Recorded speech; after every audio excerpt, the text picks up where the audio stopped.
ડીસા તાલુકાના આસેડા ગામે આસેડા પ્રાથમિક પગાર કેન્દ્ર શાળામાં કન્યા કેળવણી મહોત્સવ અને પ્રવેશ ઉત્સવ યોજવામાં આવ્યો હતો।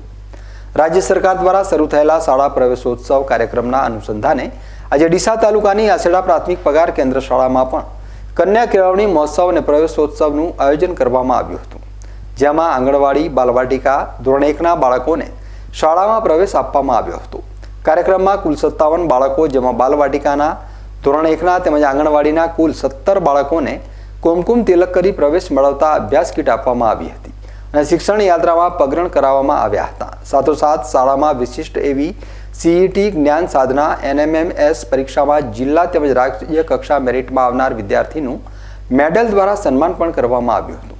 આ પ્રસંગે બીટ કેળવણી નિરીક્ષક હિતેશભાઈ સોલંકી, પૂર્વ તાલુકા ડેલિગેટ ઠાકોર અભયસિંહ, શ્રવણભાઈ પ્રજાપતિ, આંગણવાડી બહેનો તથા સહશિક્ષકો સહિત ગ્રામજનો મોટી સંખ્યામાં ઉપસ્થિત રહ્યા હતા।